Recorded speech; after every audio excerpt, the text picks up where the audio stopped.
Bonjour les enfants, bonjour les parents. Alors, aujourd'hui, on va entrer dans l'écrit. Qu'est-ce que ça veut dire les parents entrer dans l'écrit? Ça veut dire comprendre que les mots qu'on dit, on peut aussi les écrire. Et c'est comme ça qu'on peut communiquer. Par exemple, le premier mot que les enfants adorent et sur lequel on travaille en classe, c'est leur prénom. Alors ils savent déjà pour la plupart reconnaître leur prénom ou au moins l'initiale, la première lettre. Ils savent la nommer et la reconnaître. Et donc n'hésitez pas à écrire leur prénom en grandes lettres, en capitales. D'accord? Écrire leur prénom un peu partout, sur les affaires, s'amuser à chercher les lettres du prénom, etc. Alors, on va continuer avec les lettres et les mots. Et aujourd'hui, on va comprendre un petit peu la notion de mots. Ils connaissent déjà des mots, les enfants qui sont écrits. Ce sont les mots du matin avec les mots du jour, lundi, mardi. Alors ces mots, les enfants, on en a apporté des nouveaux sur cette petite feuille. Alors les parents qui ont une imprimante peuvent imprimer ce que je vais envoyer. Par contre, il n'y a pas de problème aussi pour les parents qui n'ont pas d'imprimante. Il suffit de faire un petit dessin tout simple pour que l'enfant reconnaisse les dessins ici. Alors, nous avons ici un premier dessin de notre histoire des trois petits cochons qui est le loup. Et en dessous, il y a le mot loup. L-O-U-P. L comme Léana, par exemple. Ensuite, on a le dessin d'une maison. Bravo. Alors, en dessous du dessin maison, il y a le mot maison.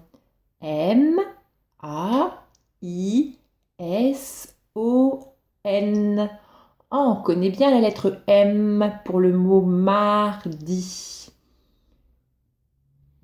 Ensuite, dernier dessin, on a le cochon. Et en dessous, il y a été écrit le mot cochon. C-O-H. Pardon, on recommence. La maîtresse dit des bêtises. C-O-C-H-O-N.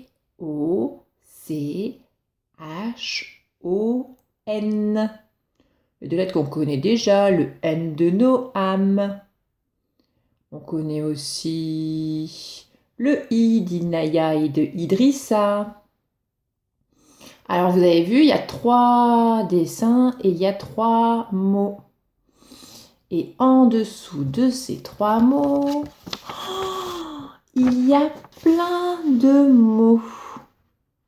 Oh, j'en ai déjà entouré un ici. C'est le mot loup. Parce que regardez, on voit qu'il s'écrit pareil. L, là il y a un L. O, il y a un O, c'est la lettre toute ronde. U, U, P. P. Le P, on l'entend pas. Ça fait loup. Loup. Vous avez vu, il est tout petit ce mot par rapport au mot maison qui est plus grand et il y a le petit S serpent au milieu là. Alors moi j'ai entouré le mot loup. Par exemple, je choisis de l'entourer en bleu.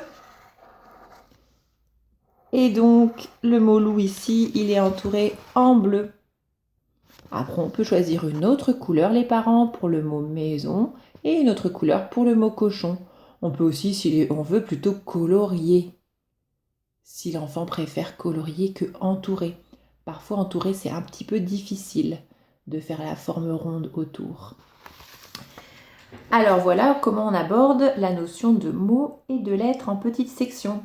Même chose qu'en mathématiques, les enfants n'en sont pas tous au même niveau et c'est bien normal. Et il n'y a pas d'inquiétude, il y a des enfants qui vont trouver ça très rigolo et facile et d'autres qui vont encore avoir des difficultés à reconnaître même les lettres de leur prénom. Donc prenons notre temps, mais n'hésitez pas, quand vous trouvez des mots écrits autour de vous, de dire que ce sont des mots écrits sur les aliments par exemple, s'amuser à entourer les lettres ou découper les lettres dans des magazines, des choses comme ça. Voilà, et bien à très bientôt au fil des mots.